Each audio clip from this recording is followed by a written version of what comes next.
अखंड भारत देश में डेक्कन प्रांत को इक्ष्वाकों से लेकर मौर्य, शातवाहन, विष्णुकुंडीन, वेमुलवाड़ के चालुक्य, काकतीय, रेचल्स, पद्मनायक आदि के राज करते समय लोग बिना कोई भेदभाव के संस्कृत, तेलुगु, कन्नड़, मराठी, तमिल और हिंदी भाषाओं में स्वेच्छा से आपस में बात करते हुए जीते थे। उसके बाद बेमानी सुल्तान ने इस जगह पर आक्रमण करके गुलबर्गा को अपनी राजधानी बना के पहली बार पर्शियन भाषा को अधिकार भाषा के रूप में प्रकट किया।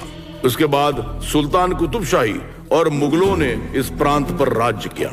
मुगल साम्राज्य के आखिरी बादशाह औरंगजेब के कार्यकाल के दौरान पहला निजाम मीर खमरुद्दीन खान पर्शिया से आए और सूबेदार का कार्यभार संभाला। औरंगजेब और उनके बेटों की मृत्यु के बाद 1724 में उन्होंने खुद को राजा प्रकट करके औरंगाबाद को राजधानी बना के शासन किया। उसके बाद दूसरे निजाम मीर अली खान ने हैदराबाद को राजधानी में बदलकर प्रजा से अधिक कर वसूल करते हुए ब्रिटिश लोगों से दोस्ती बढ़ानी शुरू की। उसके बाद चौथे निजाम मीर फरकुद अली खान के शासन के दौरान निजाम ने अपनी सेना अंग्रेजों की सेना में मिला दी और प्रजा को गुलाम बना दिया। ये गुलामी का फंदा पांचवें निजाम अफजल उद्दौला के शासन तक चलते चलते और कसने लगा। तब इस अत्याचार के विरुद्ध रामजी गौंड ने आवाज उठाई और जल, जमीन, जंगल का नारा दिया और सब में क्रांति की आग। निजाम के अत्याचार को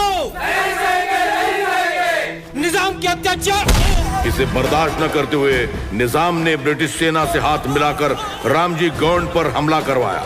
मुट्ठी भर अनाज के लिए लोगों ने मुट्ठियां भींची तो उन हजारों लोगों को एक ही पेड़ से लटकाकर फांसी पे चढ़ा दिया।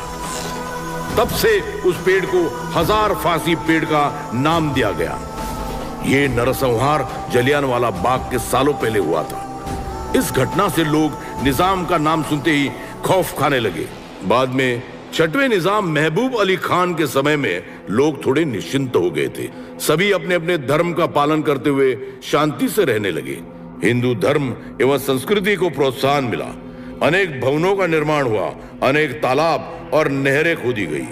उनकी मृत्यु के 1 साल बाद मीर उस्मान अली खान ने आसफ जाही की उपाधि के रूप में गद्दी संभाली।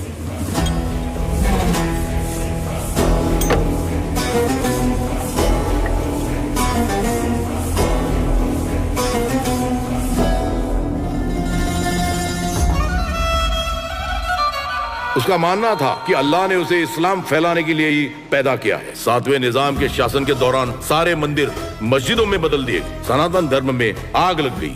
పాలమూరు మహబూబ్ నగర్ గా, ఇందూరు నిజామాబాద్ గా, యలగందల కరీం नगर గా మారినాయి। इनके शासन में ही एक कट्टर इस्लामिक संगठन का गठन हुआ और बहादुर यार जंग की अगुवाई में तबलीगी फरमान लागू करके 12,000 गरीबों को जबरन मुसलमान बना दिया गया। बाद में कासिम रिजवी ने इस मजहबी आतंकवाद को जिहाद का नाम देकर कट्टरता की सारी सीमाएं लांघ दी।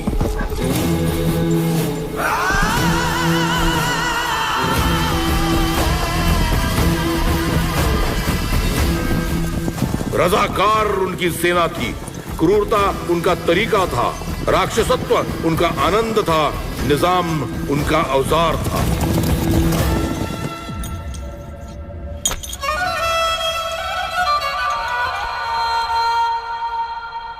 हुजूर, आपसे मिलने के लिए कैम्बल जॉनसन आए हैं। भेजो।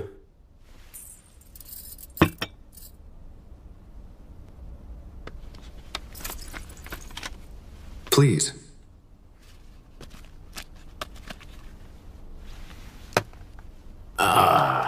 Nice.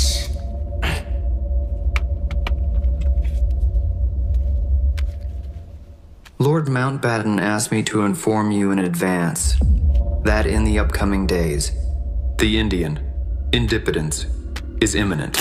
If you come to Delhi, he said that he would help you in talks with India. Are you agree with that? Delhi जाना हमारे वकार के खिलाफ है। हमें किसी से भी मिलने की जरूरत नहीं है। आपके जाने के बाद हमारी रियासत एक आजाद इस्लामिक मुल्क बनेगा, तुर्किस्तान, जिस पर असफ जाही की नस्लें हुकूमत करेंगी। स्वाधीनता की बेड़ी पर लाखों बलिदानों के बाद भारत को आजादी मिली थी और देश की जनता तिरंगा फहरा रही थी। लेकिन हैदराबाद संस्थान में तो 1946 में ही वरंगल किले में रहस्यपूर्वक हिंदुस्तान का झंडा फहराने वाले बत्तीना मुगलिया गौड़ को रजाकार के गिरोह ने सिर काटकर वरंगल की गलियों में उसके खून को छिड़काया था। अभी भी यहाँ वंदे मातरम की आवाज निजाम के बूटों के नीचे कुचली जा रही है। आज भी यहाँ तिरंगा झंडा आग में जलाया जा रहा है।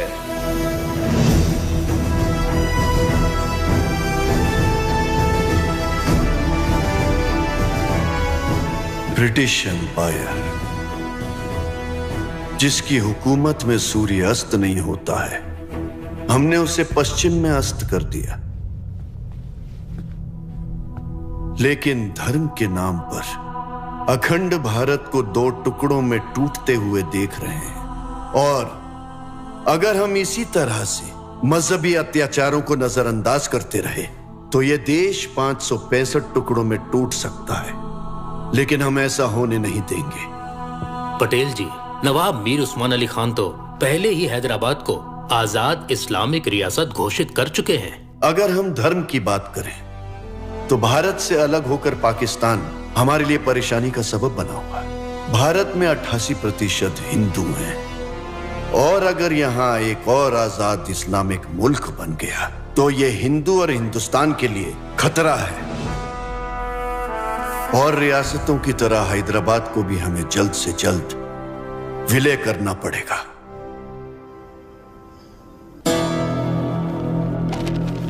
फतेह जंग नवाब मीर उस्मान अली खान साहब असफ जाही सुल्तान का परचम बुलंद रहे। आपने बुलाया हुजूर? सरदार पटेल ने खत भेजा है, लिखा है अगर हमने हैदराबाद को हिंदुस्तान में नहीं मिलाया तो अंजाम के जिम्मेदार हम होंगे। ये कल का पैदा हुआ मुल्क हमें आंखें दिखाएगा? उन्हें जिनकी पीढ़ियां 224 सालों से हुकूमत कर रही हैं, जंग लड़ने की धमकी दे रहा है। उनकी इतनी औकात नहीं है हुजूर। पहले वो अपना मुल्क तो संभाल लें, तब तक तो हम हैदराबाद को तुर्किस्तान बना ही सकते हैं इंशाअल्लाह। क्या हमारी रियाया तैयार है? नहीं हुजूर, उनके अंदर से आपका खौफ कम हो गया है। जगह जगह आपको बदनाम करने की कोशिश की जा रही है। क्या कहते हैं? वो कहते हैं कि अय्याश बूढ़ा जो 100 बीवियां रखता है, उनकी इजाजत के बिना पेशाब तक करने को नहीं जाता है, उसे हम अपना निजाम कैसे मान सकते? खामोश! गुस्ताखी माफ हो हुजूर। इतनी हिम्मत कहां से आई इन काफिरों में? इनको भड़काने वाले लोग आ गए हैं ना हुजूर।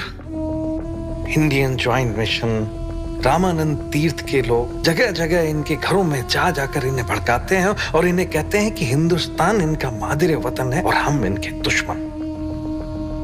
वो कहते हैं कि इनका तुर्किस्तान पाकिस्तान से भी बदतर होगा। अगर आप अब भी इसी तरह चुप रहे तो असफ जाही की महान नस्लों की हुकूमत खतरे में पड़ सकती है। हमने 2 सदियों से ऊपर इन पर हुकूमत की है, इनका ख्याल रखा, फिर भी ये हमारा मजाक उड़ाते हैं, हमारी खिलाफत करते हैं। खुलेआम इन बागियों को फांसी दो, इस्लाम फैलाओ, हर गली में मस्जिद तामीर करो, हर घर को इस्लामी रंग में रंग दो। हिंदी, संस्कृत, तेलुगु, कन्नड़, मराठी जैसी जुबानों को तालीमी इदारे से बाहर फेंको, उनके माला मंत्र सब तोड़ डालो। अरबी उर्दू पढ़ाओ, नाराए तकबीर का परचम ऐसा बुलंद करो कि रूह कांप जाए इन काफिरों की। तब समझ में आएगा।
निजाम खुदा के बंदे हैं। हमारी जुबान उर्दू सिखाने के बजाय तू इन्हें अपनी जुबान सिखा रहा है।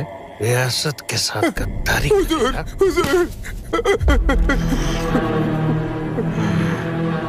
हमारी जुबान क्या है और तू क्या सिखा रहा है?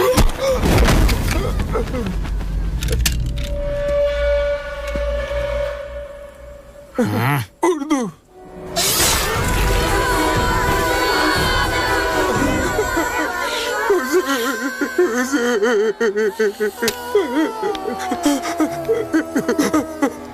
लिखो अले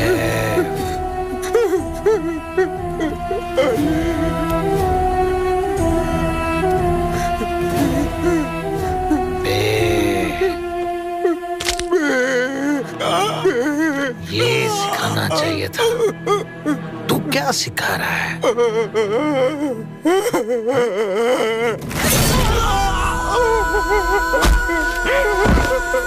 यहाँ सब उर्दू ही पढ़ेंगे। दफन करो मराठी को। मराठी की समाधि होनी चाहिए। खत्म करो इन बच्चों को।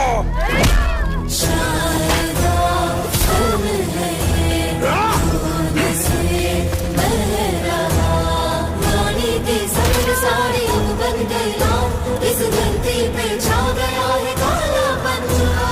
अक्षर लिखते हुए हंसते थे बच्चे, यह राक्षसों के हाथों में जाते बैठे। भाषा दिल पे मिटा है, संस्कृति नष्ट हुई है। कलयुग का हलचल ये प्रलय विकल, शायद यह धर्म में अब दीपक लगे हैं।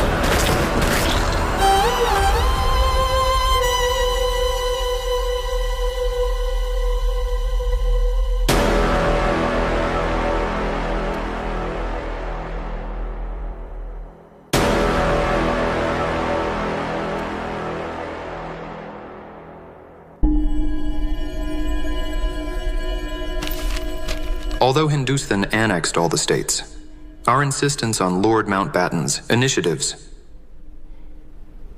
led to a standstill agreement for a year. This agreement shall remain in force from today till 29th November 1948. 1 year time. Time दिया है या ले लिया है?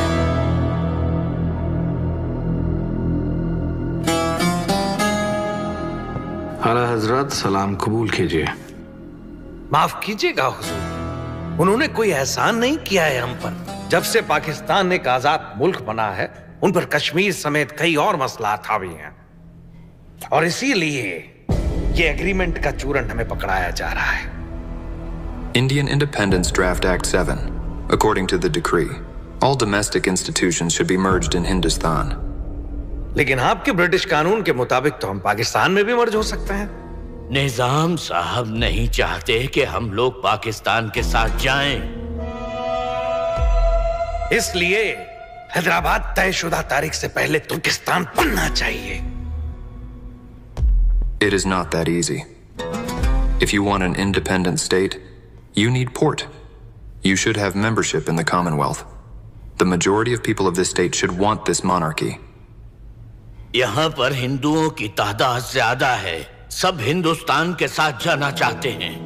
हाँ तो तादाद बढ़ाते हैं, बाहरी मुल्कों से मुसलमान भाइयों को ले आते हैं, तबलीगी फरमान के तहत मजहब बदलवा लेते हैं। यहाँ पर कोई भी हलचल अगर होती है तो द यूनियन ऑफ इंडिया को खबर हो जाती है, समझ लो। तो क्या कर लेंगे? जंग के लिए आएंगे? इंशाअल्लाह आए, उन्हें उनकी औकात दिखा देंगे हम। लेकिन हमारे पास नए हथियार भी नहीं है। तो क्या हिंदुस्तान के पास है? जब तक वो कश्मीर के झगड़े में उलझे हुए हैं, हमें हथियारों का बंदोबस्त कर लेना चाहिए। असफ जाही सल्तनत के पास क्या नहीं है? पूरी दुनिया में हैदराबाद अपनी शानदार हुकूमत और इंतजामात के लिए जाना जाता है। हुजूर, इस शान को बरकरार रखने के लिए उनकी करेंसी भी यहाँ बंद होनी चाहिए। उनकी सेना हमारी सरहद भी न पार कर पाए। रिजवी साहब, रिजवी ने कहा एक लफ्ज सही है। हमें किसी के सरपरस्ती की जरूरत नहीं है। पेड्रोस, हथियारों के लिए अपने आदमी चेकोस्लोवाकिया और लंदन भेजो। सिडनी कॉटन ब्रिटिश पायलट है, उस पर कोई शक नहीं करेगा। उसकी मदद से वारंगल के मामनूर एयरपोर्ट पर हथियार मंगवाए जा सकते हैं। हाँ जी हुजूर। हुजूर, पाकिस्तान इस वक्त माली तौर पर काफी तंगी से गुजर रहा है। अगर हम उसकी मदद करें तो वो भी हमें हथियार दे सकता है। अगर जंग हुई तो वो हमारा साथ भी देंगे। उन्हें फौरन 20 करोड़ रुपए भिजवा दी जाए। नवाज, नए मुल्क की तामीर में जो जो जमीनी सरहदी जरूरतें हों उनका इंतजाम करो। बंदरगाह के लिए पुर्तगालियों से गोवा खरीद लो। जी हुजूर। माउंटेन माउंटबेटन की मदद से कॉमनवेल्थ के मेंबरों में हमें शामिल कराने की बात करो। ओके निजाम साहब। निजाम साहब, मैंने आपसे बताया था मेरी तबीयत ठीक नहीं रहती। मैं अपने ओहदे से इस्तीफा देना चाहता हूँ। प्लीज अगर इजाजत हो तो। जी जी हुजूर। अल्लाह हाफिज चत्तारी साहब। हुजूर, अगर आप चाहें तो पाकिस्तान से यूनाइटेड नेशंस को जाने वाले लायक अली को अपना वजीर आजम बना सकते हैं। दुनियावी तौर पर हमारी मुहिम और भी मजबूत हो जाएगी। अल्लाह हाफिज।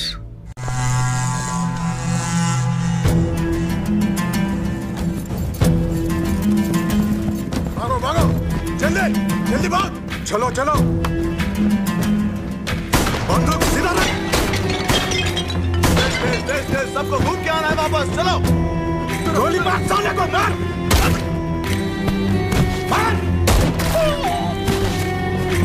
अस्सलाम वालेकुम। वालेकुम सलाम।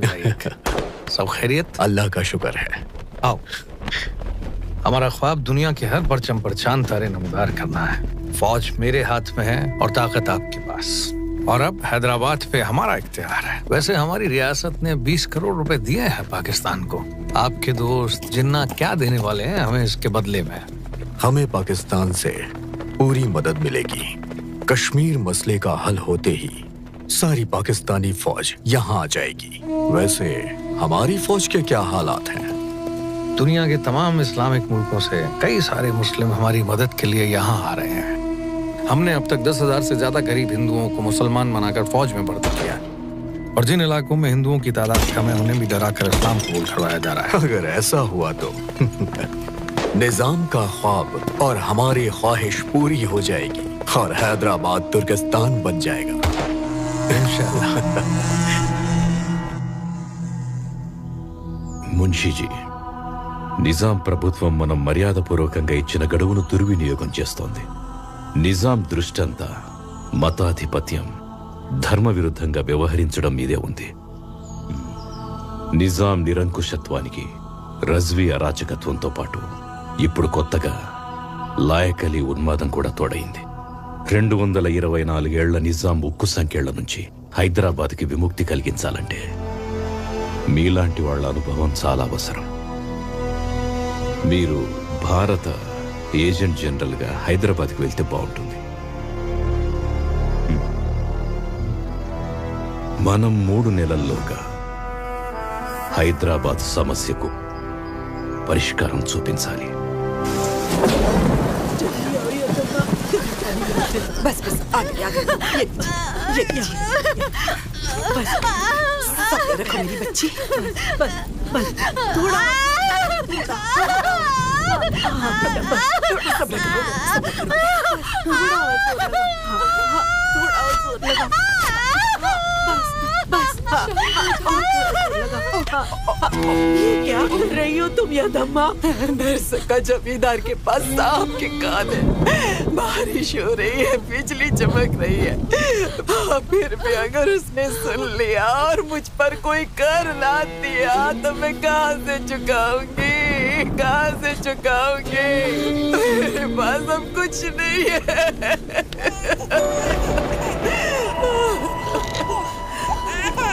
लड़की हुई है।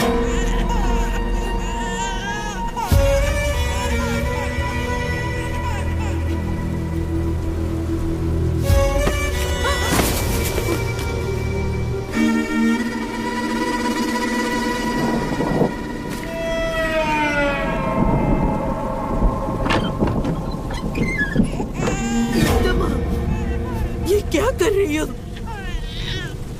उस निजाम की आड़ में कहीं वो रजाकार इसे बर्बाद न कर दे। मैं इसे ऐसी जगह भेज रही हूँ जहाँ कोई जमींदार इसे अपनी जायदाद समझ के निचोड़ ना सके, जहाँ कोई पट्टेदार रजाकार इसका बलात्कार ना कर सके। इसे अपवित्र करके इसे नाले में ना फेंक दे, इसे नोच के खा न जाए। वहाँ भेज रही हूँ इसे। ये पाप है माँ जी, ये मेरी पहली औलाद है। कैसा पाप? हाँ, कैसा पाप? इसे उन भेड़ियों के सामने तुम छोड़ दोगी और कल को वो बच्चे को फाड़ खाएंगे। क्या ये पाप नहीं होगा? क्या सबका भाग्य एक जैसा होता है यादम्मा? यहाँ सबका भाग्य एक ही है, कुछ भी नहीं बदलता। हमारा भाग्य बदलेगा, मेरी ये इच्छा कब की मर चुकी है। मेरी दादी को लगता था मेरी माँ का भाग्य बदलेगा, मेरी माँ को लगता था मेरा भाग्य बदलेगा, और मैंने सोचा था मैं इसका भाग्य बदलूंगी, लेकिन कुछ नहीं बदला। मैं इस बच्ची को इन जानवरों के बीच नहीं रखना चाहती। इसे डर डर के जीनी पड़े ऐसी जिंदगी नहीं देना चाहती। इसीलिए मैं इसी वक्त इसे मार डालूंगी। मैं इसे इस अपमान से मुक्त करना चाहती हूँ।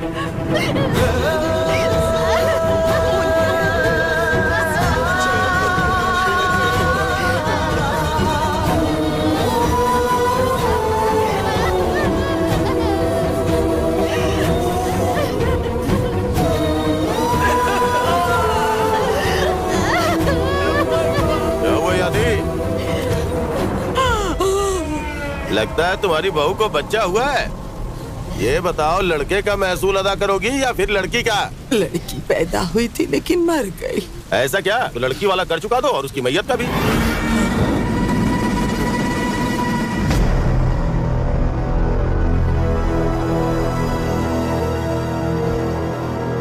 ఇంత అన్యాయం జరుగుతున్నప్పటికీ ఎదురు తిరగాలన్న ధైర్యం ఒక్కరికి రాలేదా?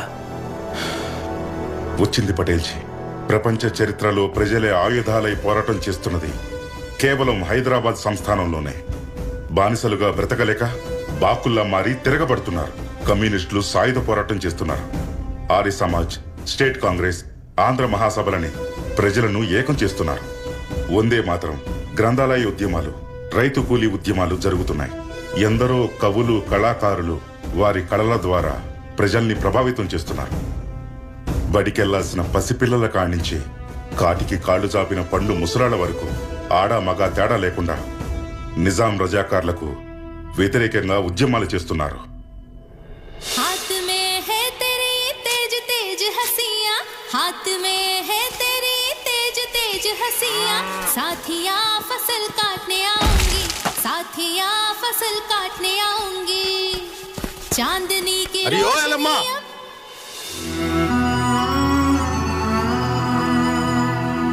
ये काम खत्म हो जाए तो धान जमींदार क्या भेज देना। अपनी मेहनत से उगाई हुई फसल मैं जमींदार को क्यों दूं? खेत जमींदार का है तो फसल भी उसी की हुई ना।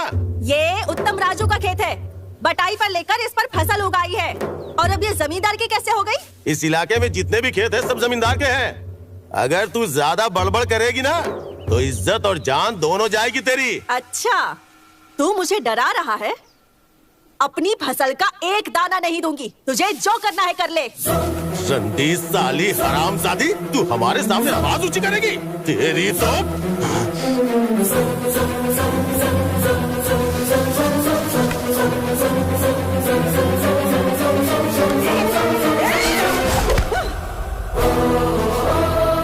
रंडी बोलता है हरामजादे।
जमींदार आ रहा है। सरकार।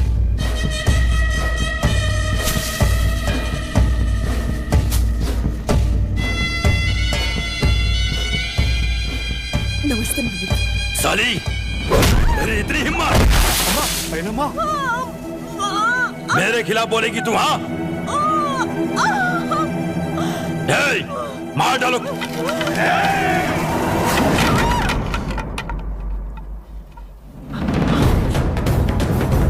पटेल जी,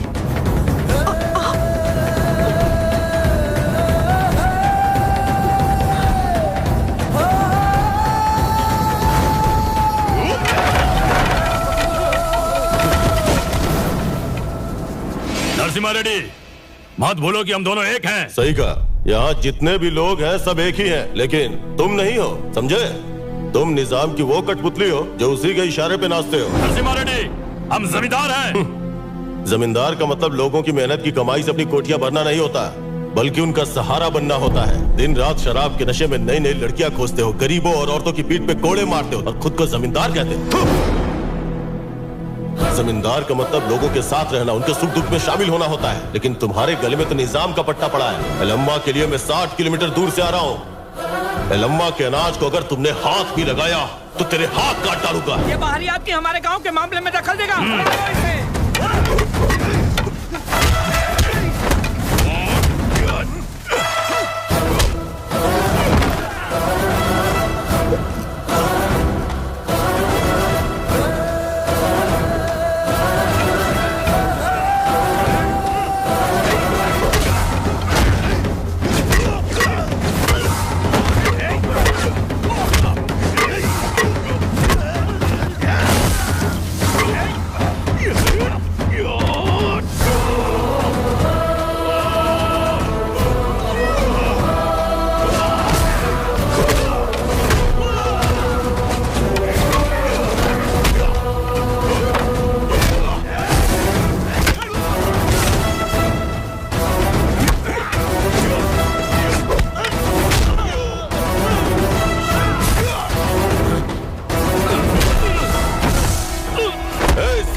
अगर इनकी तरफ आंख उठा के भी देखा तो देखने के लायक नहीं छोड़ूंगा। जा।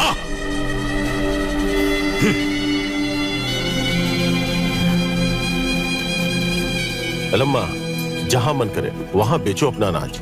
पटेल जी, सारी बोरियां लाद दो बैलगाड़ी पे। तुम लोगों का डर ही इसकी ताकत है। राजा रेड्डी, उठाओ बोरी।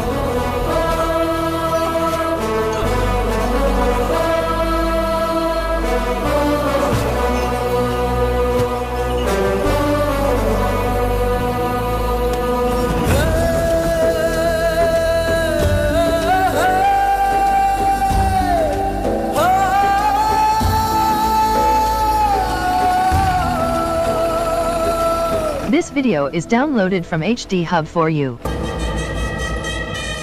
नरसिम्हा रेड्डी, राजा रेड्डी, तुम दोनों को हिरासत में लेते हैं। आखिर क्यों? एक गरीब किसान की मदद करने के जुर्म में? नहीं, जमींदार का अनाज हड़पने के जुर्म में तुम्हें गिरफ्तार करते हैं। नहीं साहब, ये उत्तम राजू का खेत है। मैंने उससे बटाई पर लिया था, सारा पैसा भी चुका दिया है। ये मेरा खेत है। बहुत पहले ही उत्तम राजू ने मुझे बेच दिया था। कागजात भी मेरे पास हैं। ये खेत जब तपती धूप में हल चलाना था तो एलम्मा का था, बीज बोना था तो एलम्मा का था, रात भर जाग के सिंचाई की, रखवाली की, तब भी एलम्मा के ही नाम था। अब जब फसल पक के हाथ में आई तो नाम बदल गया, खेत जमींदार का हो गया। ये अन्याय है। जहाँ के निजाम ने मजहब का चश्मा लगा के आके मूंद लियो, वहाँ तुम न्याय की उम्मीद करते हो। देखो नरसिम्हा रेड्डी, न्याय और अन्याय की बातें कोर्ट में जाकर करना। साहब, मैं आपके सामने हाथ जोड़ती हूँ, पटेल साहब को छोड़ दीजिए। आप चाहो तो पूरा धान ले जाइए। चिंता मत करो तुम, ये फर्जी कागज दिखा के गिरफ्तार कर रहे हैं। कितने दिन अंदर रख पाएंगे मुझे? रामचंद्र रेड्डी, मुझे पता है बाहर कैसे निकलना है और बाहर आके क्या करना है वो भी पता है। खबरदार। ले जाओ इसे। साहब, नहीं साहब, इन्हें छोड़ दीजिए। ले जाओ। साहब, उन्हें छोड़ दीजिए। साहब, पटेल जी,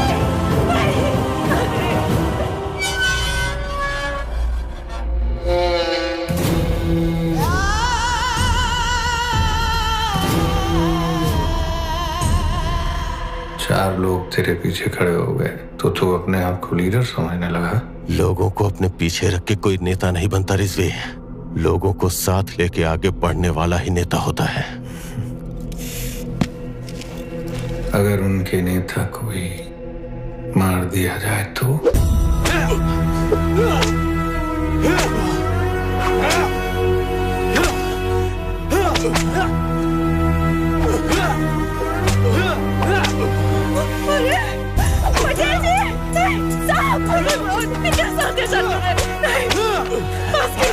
साहब मैं हाथ जोड़ दूं, आपके पाँव पड़ती हूँ, छोड़ दीजिए इन्हें, छोड़ दीजिए साहब, साहब।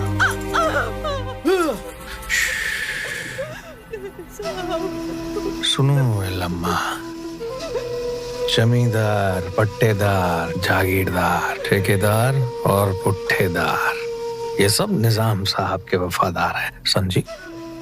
तुम उनके खिलाफ जाओगे और हम तुम्हें छोड़ देंगे।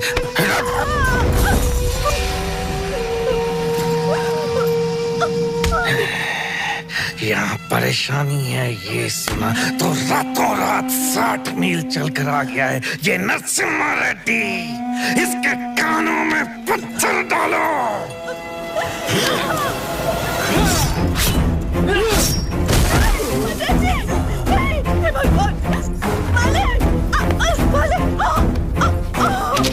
साहब छोड़ दीजिए, छोड़ दीजिए साहब।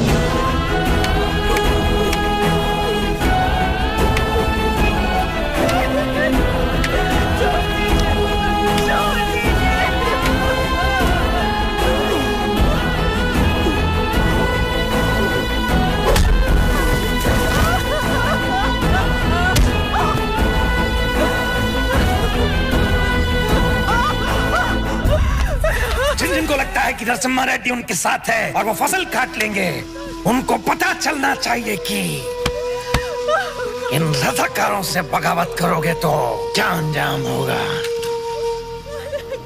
जला दो इन सबको।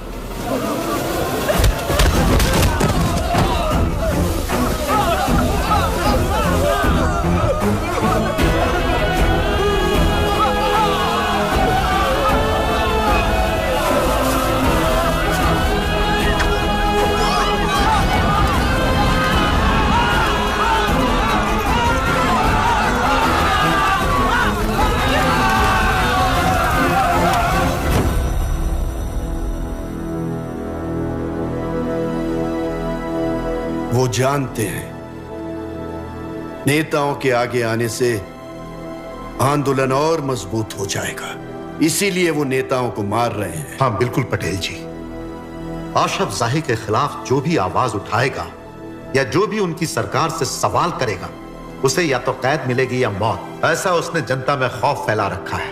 मराठवाड़ा में लोगों का सहारा बन रहे पटेल भीमराव की गर्दन रेत कर उन्हें आधे जीवित अवस्था में ही जलाकर मार दिया गया।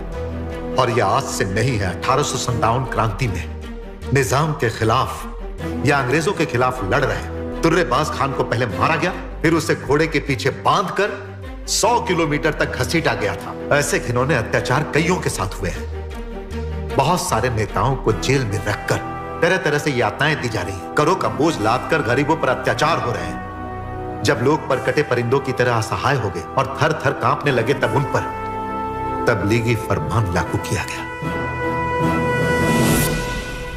ये जमीन हमारी है, ये बादशाहत हमारी है।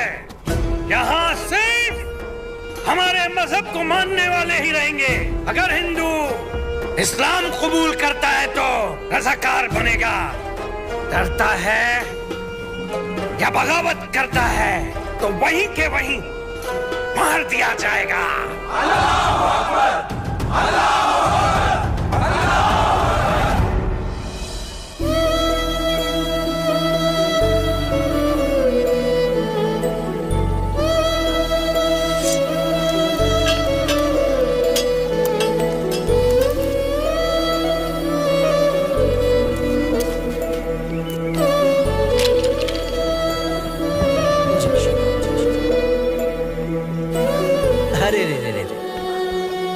क्यों बेटा, भूख लगी है?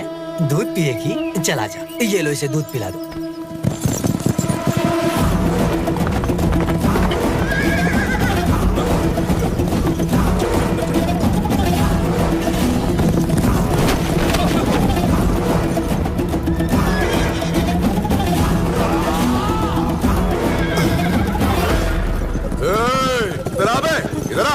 बुलाओ सबको, बुलाओ सबको बाहर, बाहर बुलाओ सबको।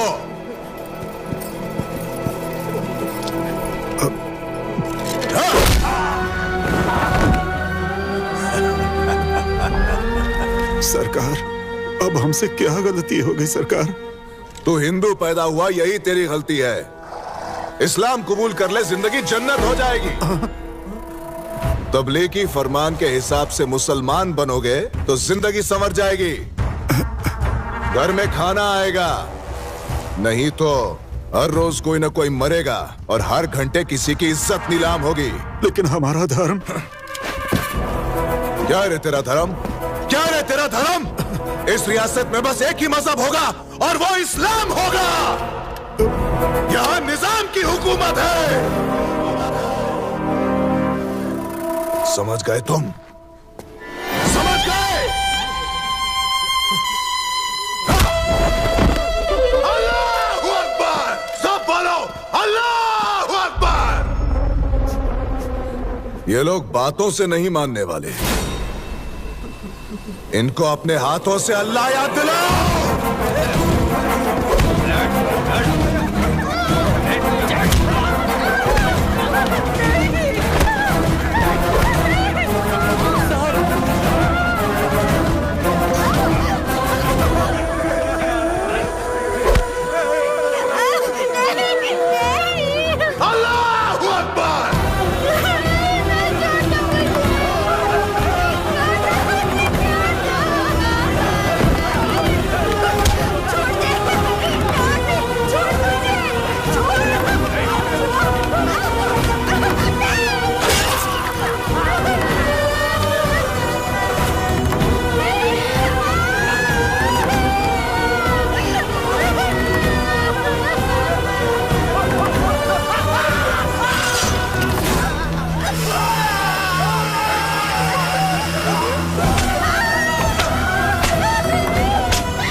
इतना सब होने के बाद मुंह नहीं खुले इनके। मुंह खुलवाने हो तो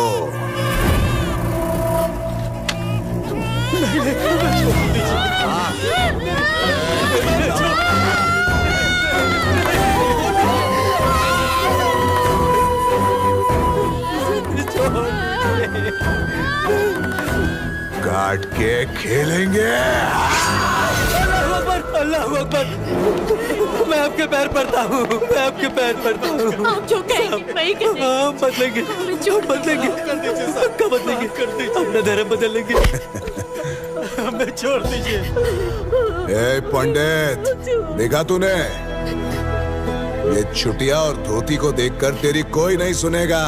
उस छोटी को काट के अगर टोपी पहनेगा, लोग तुझे देख के कांपेंगे। मंत्रों को छोड़ के कलमा पड़ेगा तो तेरी इज्जत बढ़ेगी इंशाअल्लाह। ए हजाम, इसकी चोटी का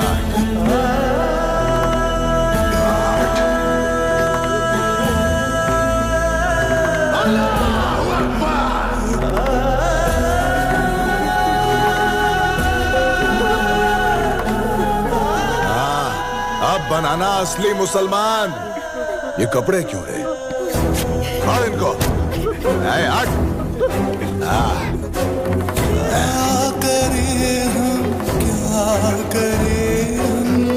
अस्सलाम वालेकुम खान साहब, बुर्का पहनने का आदत डाल दो।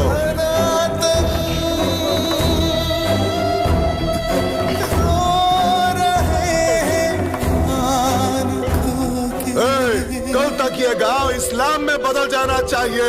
हर घर से अल्लाहू अकबर की आवाज आनी चाहिए और वो निजाम तक पहुंचनी चाहिए। समझ गए? वो गाय पकड़ के ला रे, आज रात को बिरयानी खाएंगे।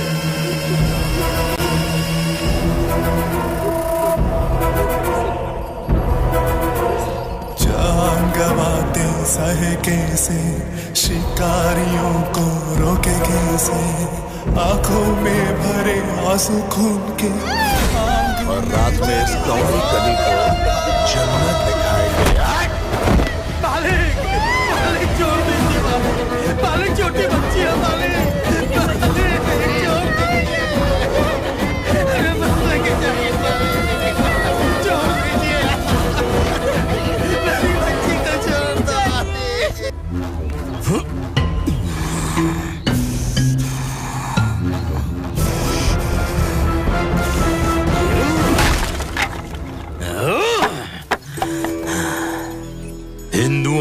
हिंदू धर्म का अपमान करने वाले इन रजाकारों को मारकर उनके रक्त से दूषित हुई इस माटी को अपने हिंदू भाइयों को पवित्र करना है मुझे,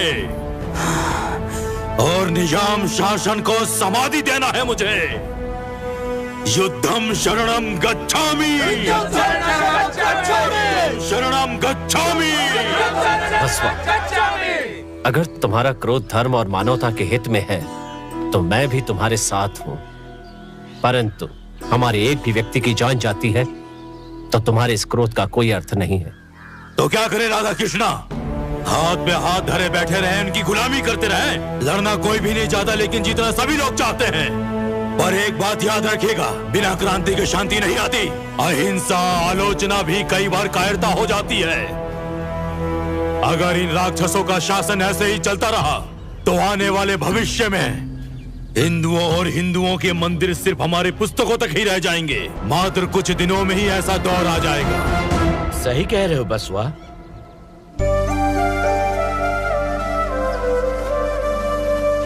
नमस्कार पंडित जी। नमस्कार। नमस्कार पंडित जी। नमस्कार। बसवा, तुम सही कह रहे हो। हिंदू धर्म हमारी माँ की तरह है। बीच सड़क पे अगर उसका अपमान होता है तो हमें युद्ध करना ही पड़ेगा। धर्मो रक्षति रक्षिता कहलाने वाला हमारा धर्म है, लेकिन हमें इस समय हथियारों से अधिक विचारों पर ध्यान देना चाहिए। उनकी समाधि बनानी होगी, लेकिन इस समय हमें बल का प्रयोग नहीं करना है, बल्कि बुद्धि का करना है। एक एक साथी को जगाओ, उनके अंदर क्रांति की ललक जगा दो। उन सबको एक करके उन सब के भीतर प्रतिघात की ज्वाला जलाओ। पहले उन्हें चुनो जो इन रजाकारों के अत्याचार के शिकार हुए हैं। हम सब उनके साथ हैं, ये विश्वास दिलाओ। उनका शुद्धिकरण करवाओ।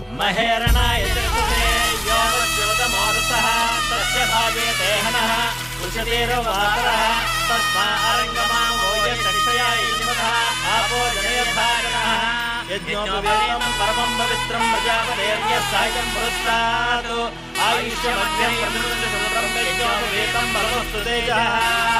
ओम ज्ञानिनामपि चेतां देवी भगवती सा बलादास्य मोहाय महामाया प्रयच्छते स्वाहा। नारायण नमोस्तुते स्वाहा। वैदिक धर्म की, वैदिक धर्म की, वैदिक धर्म की। ओम भूर्भुवस्वः तत्सवितुर्वरेण्यं भर्गो देवस्य धीमहि धियो यो नः प्रचोदयात्। ओम। लक्ष्मी, क्या हुआ लक्ष्मी? लक्ष्मी, लक्ष्मी।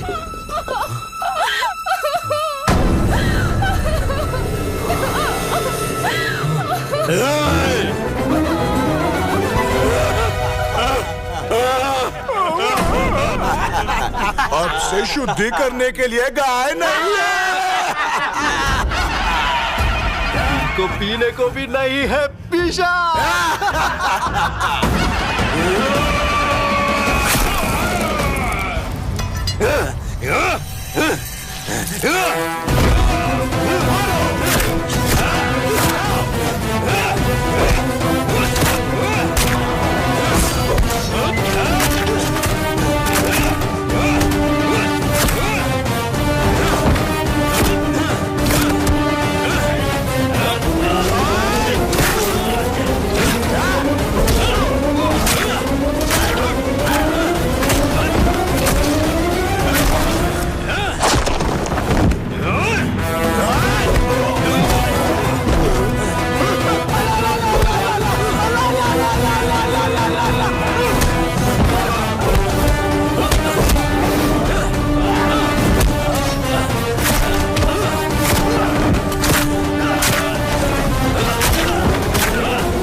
आपके पैर पड़ती हूँ।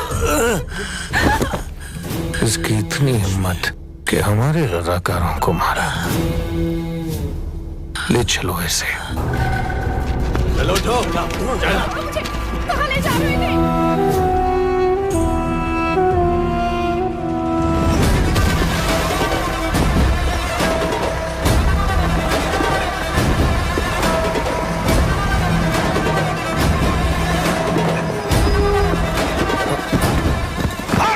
इन सब घरों को, और अगर कोई काफिर रोकेगा तो उसे भी जिंदा जला डालो।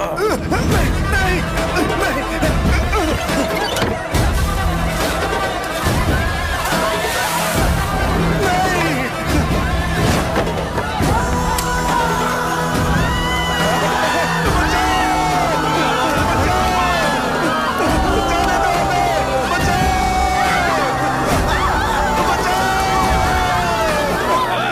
हमारे मजहब में आने के बाद फिर से अपना मजहब बदलता है।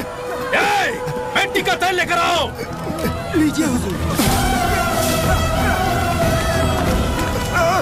मुझे मृत्यु का भय नहीं है। हम गरीबों पर अत्याचार करने वाले, ये याद रखना। तुम जो धर्म बदलने का काम कर रहे हो, इससे तुम्हें तुम्हारा अल्लाह ही नर्क भेजेगा। आज से कश्ती निशान 53 फरमान की तामील की जाए। पूजा पाठ होम हवन कहीं भी नहीं होने चाहिए। ओमकार सुनाई नहीं देना चाहिए। भगवा रंग दिखाई नहीं देना चाहिए। याद रहे ये हुक्म नहीं है, निजाम साहब का फरमान है। अल्लाहू अकबर।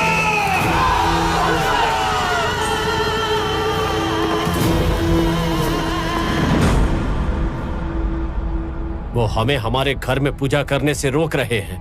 हम उनके सर पर बैठकर पूजा करेंगे। खुलेआम 400 लोगों के साथ हवन करेंगे। मैं आपको साक्षी मानकर ये प्रतिज्ञा करता हूँ।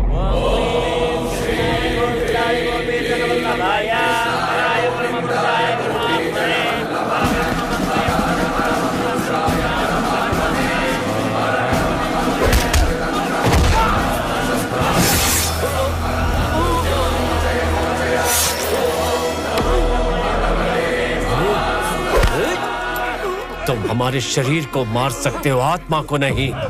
हिंदू धर्म हमारी आत्मा है, तुम उसे नहीं मार सकते। यदा ही धर्मस्य ग्लानिर्भवति भारत अभ्युत्थानम् अधर्मस्य तदात्मानं सृजाम्यहम्। आपको पता है, हैदराबाद रियासत और भारत के बीच स्टैंड स्टिल एग्रीमेंट भी तो है ना? स्टैंड स्टिल एग्रीमेंट को उन्होंने बहुत पहले ही दरकिनार कर दिया था नेहरू जी। उनकी मंशा कभी भी साफ नहीं थी। हैदराबाद को वो तुर्किस्तान बनाना चाहते हैं, और जिसकी कमान रिजवी ने संभाल रखी है। हाँ पंडित जी, हैदराबाद को इस्लामिक राष्ट्र बनाने के लिए रिजवी ने कौन कौन से कुकर्म नहीं किए। हमारे पास पर्याप्त सबूत भी नहीं है। और इतना ही नहीं, स्टैंड स्टिल एग्रीमेंट के रहते हमने उन्हें जो समय दिया है, उससे पहले हमने कोई कदम उठाया तो यूएनओ हमसे सवाल कर सकता है। इसलिए जल्दबाजी में हमें कोई भी निर्णय लेने से बचना चाहिए।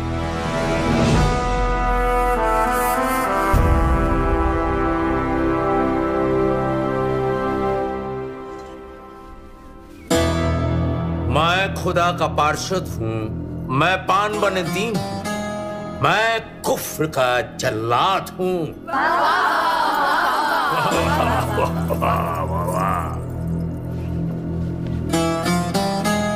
आइए बेगम, आइए बैठिए, हमारी नज़्म का लुत्फ लीजिए। बेगम, माफी आला हजरत, उन कागजों में जो लिखा है आपको लुत्फ दे रहा है, पर जो इसमें है वो तकलीफ देने वाला है। क्या है इसमें? बगावत। कौन कर रहा है?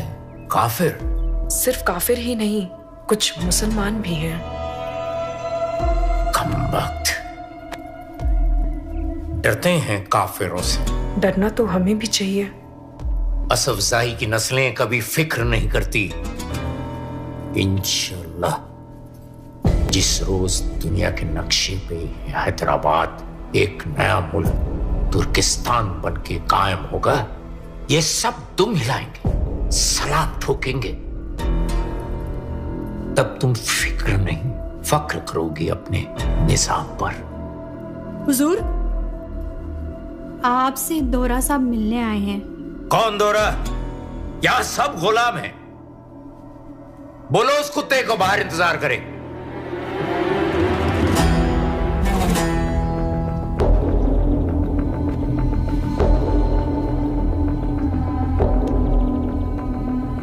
क्या है? आपके दर्शन के लिए आए थे हुजूर। कर लिया?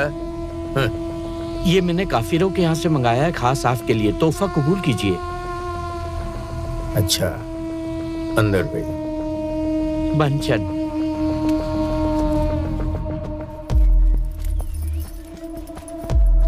ठहरो। ये क्या है? हुजूर, आप बेशकीमती नजराने लेते हैं तब लोगों से मिलते हैं। आप इसकी कदर नहीं समझेंगे। हिंदू औरतें इसे अपने शौहर की सेहत और सलामती के लिए पहनती हैं। उन्हें हमारे रिवाज नहीं पता है। रियाया चाहते हैं कि आप बस सलामत रहें। खामोश! हटाओ!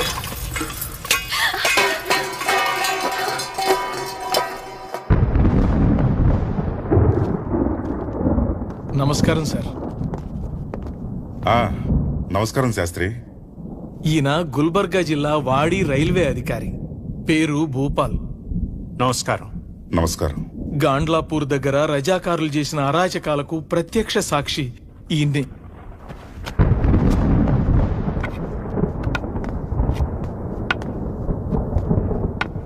ఏం జరిగింది సార్? ప్రతి సంవత్సరం అక్టోబర్ నెలలో ఈ ప్రాంత ప్రజలందరూ బతుకమ్మ పండుగ జరుపుకుంటారు. అట్నే ఓనాడు బతుకమ్మ పండుగ చేసుకుంటుంటే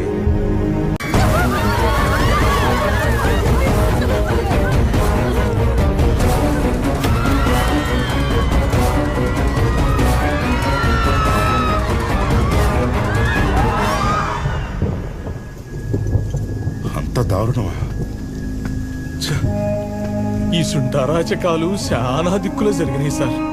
నల్గొండ జిల్లా మోత్కూర్ల రజ్వీ అనుచరుడు గడ్డం అమీన్ అక్కడ మహిళల్ని నగ్నంగా చేసి ఫిర్రల మీద లాఠీలతో కొడతా బతుకమ్మ ఆడిస్తా రాక్షసానందం పొందిండు సార్. రఘుపతి సార్, ఈ నగ్నంగా బతుకమ్మ ఆడించిన సంఘటనతో పాటు షోలాపూర్ జిల్లా తాన్వాయిలో ఫణిగిరి పోలీసులపైన, అలాగే బొంబాయి పోలీసులపైన నిజాం పోలీసులు కాల్పులు జరిపి చంపినట్టు వచ్చిన నివేదికల్ని వెంటనే పటేల్కు పంపించాలి. బార్డర్ దాటి బయటికి వెళ్ళడం చాలా కష్టంగా ఉంది సార్.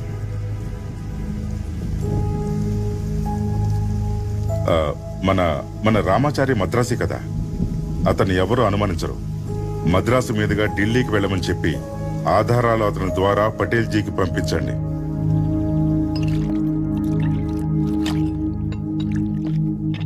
చాలు.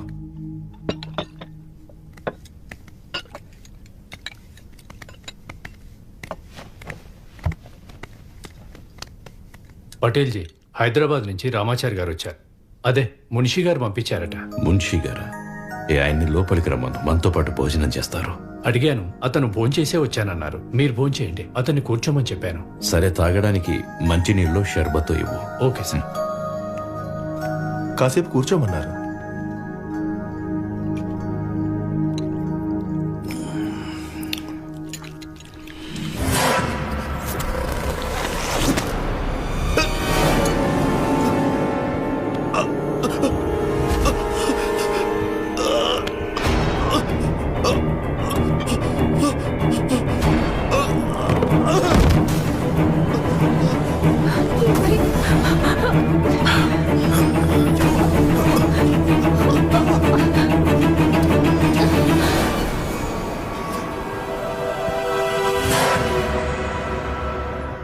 బాపూజీ పోయినప్పటి నుండి నాన్నగారు అదే బాధలో ఉన్నారు. ఇప్పుడు ఆయనకి విశ్రాంతి అవసరం. ఇక్కడ ఉంటే సమస్యలన్నీ కళ్ళ ముందుకు వస్తాయి. తర్వాత చాలా ప్రమాదం. डॉक्टर साहब, हम उनका पूरा ध्यान रख रहे हैं. उन्हें कुछ दिनों के लिए देहरादून ले जाने की सोच रहे हैं. That's better. ऐसी स्थिति में ये सब पटेल जी को नहीं पता चलना चाहिए.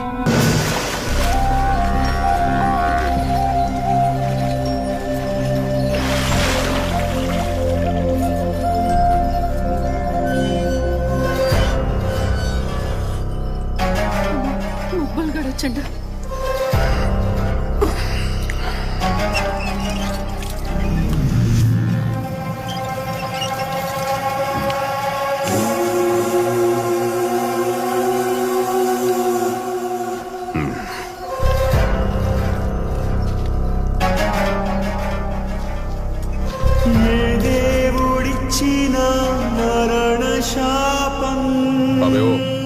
आजा।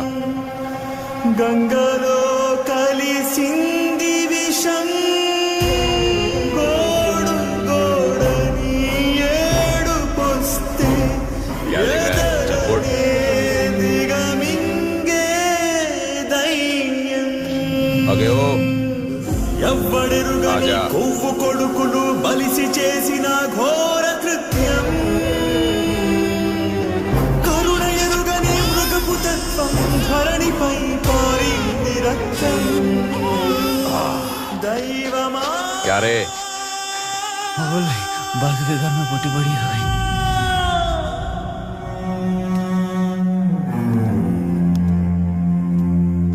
बासु के घर में क्या चल रहा जी भाई? अच्छा हाँ सुबह सुबह किसकी सूरत देखेगी? देख लो देख लो। जल्दी उठ जा मेरी बच्ची, ये नए कपड़े उतार दे और वो रोज पहनती है ना वो कपड़े पहनने जा। माँ आज एक दिन मुझे ये पहने रहने दो, कितने दिनों बाद मैंने ये नए कपड़े पहने हैं। मेरी बात सुन मेरी बच्ची, उस दरिंदे मकबूल ने देख लिया ना तो पता नहीं वो क्या करेगा।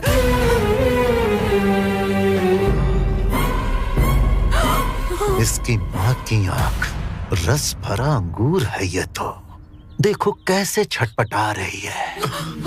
चल आजा। छोड़ छोड़ कहाँ लेके जा रहे हो? चुप चुप, ऐसा मत करो। छोड़ो। इसे छोटी बच्ची कहती है, देख ये खिलती हुई कली जैसे कितनी चमक रही है और तू इस कली को बच्ची कह रही है। ऐसा मत करिए। अगर इस मकबूल का हाथ लग गया तो ये छोटी बच्ची जवान हो जाएगी और शादी से पहले ही सब कुछ सीख जाएगी। ऐसा मत करो।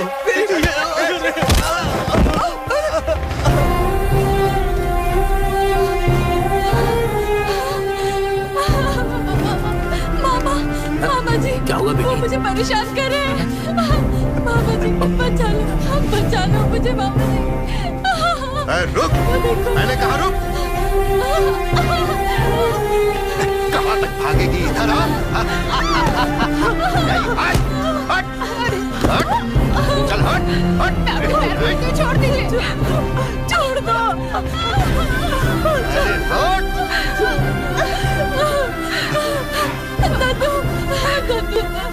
क्या रे बुड्ढे, तू इसे बचाएगा? हाँ, आजकल में मरने वाला है तू क्यों इस लफड़े में पड़ रहा है बे? चल हट, चल, छोड़, इधर आ, रास्ते से हट बे बुड्ढे।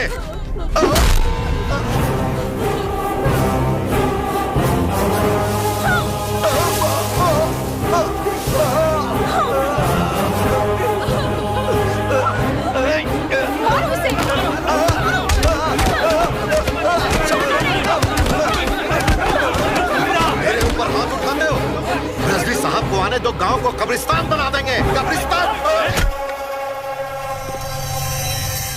ఏమైంది? సర్దార్ పటేల్ పాళెక్కడానికి సిద్ధంగా ఉంటే ఈ హరాం ఖోర్ కాఫిర్లు ఇంకా హిందుస్థాన్లో కలుస్తామని రెచ్చిపోతుండ్రు. ఆ హరాం ఖోర్లు సయ్యద్ మక్బూల్ సాహబ్ ని చాలా ఘోరంగా కొట్టిండ్రు. గుండ్రంపల్లిలో ఒక్కడే ముస్లిం. వాళ్ళ ద్వేషం ఒక మక్బూల్ మీద కాదు, మొత్తం ఇస్లాం మతం మీద. హుజూర్ ఆజ్ఞాపించండి, ఇప్పుడు మనకు మక్బూల్ తరపున నిలబడాల్సిన అవసరం ఉంది. అప్పుడే మన మతం బతుకుతుంది.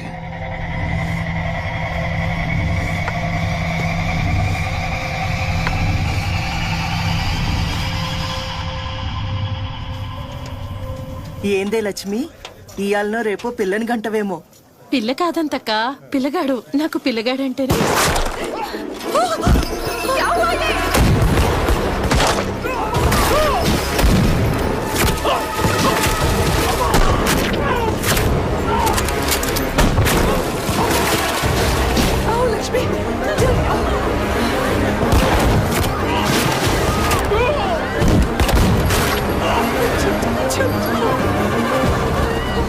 गुलाम बनकर रहने को कहा था, लेकिन तुम लोग बगावत पर उतर आए। एक भी मर्द नहीं बचना चाहिए, मार डालो सबको।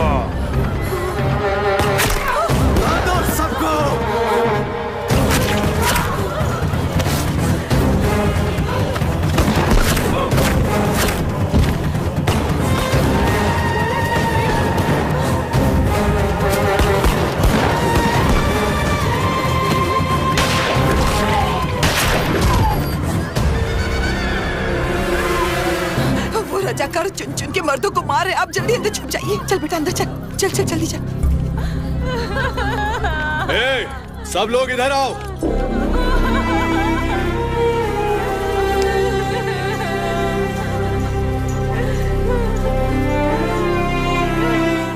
क्यों रे? बस इतने ही आदमी थे इस गांव में, बाकियों को कहां छुपा दिया?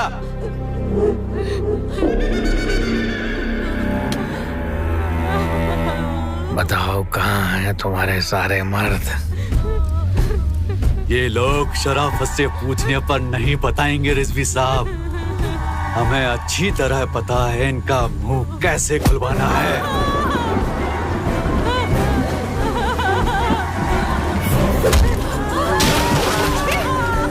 लक्ष्मी हट जाए यहाँ से। छोड़ दो इसे।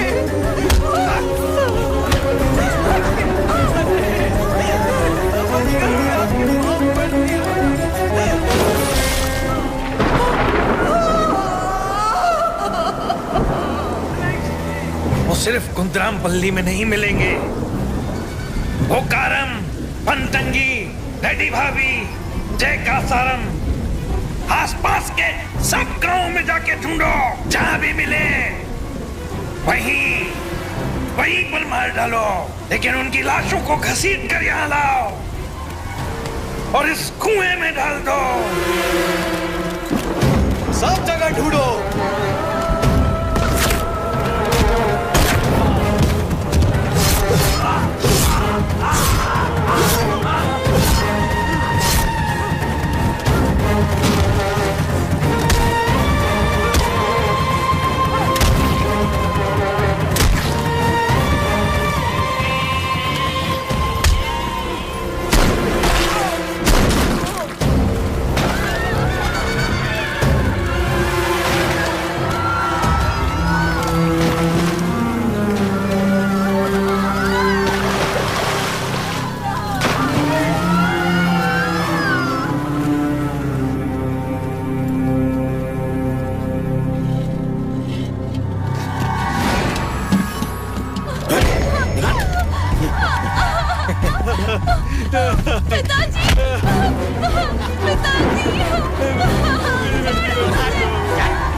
जब बेटी पे हाथ डाला तो बाप बिल से बाहर निकल आया। अब इसके साथ क्या करना है रिजवी साहब? मार दो इसको।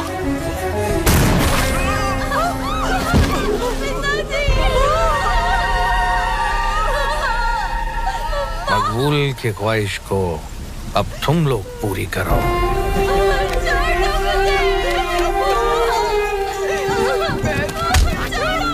इस गांव के अब सारे मर्द मर चुके हैं। जो औरतें बची हैं वो बेवा हैं। अब उनसे निकाह करो और बच्चे पैदा करो, इससे हमारा खानदान बढ़ेगा। ऐश करो और हमारी तादाद को बढ़ाओ। जाओ।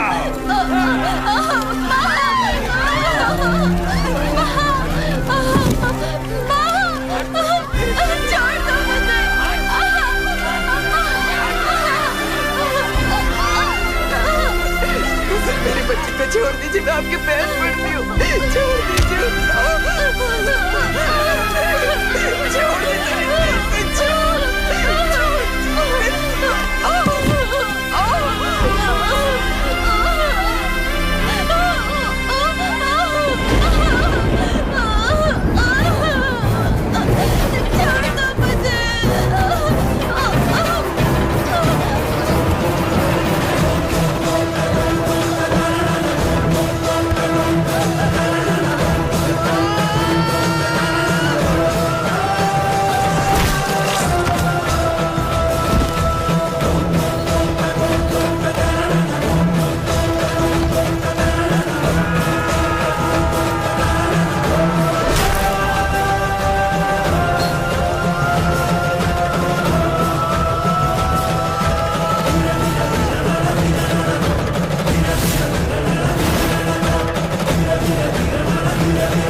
गलती से हमारे निशान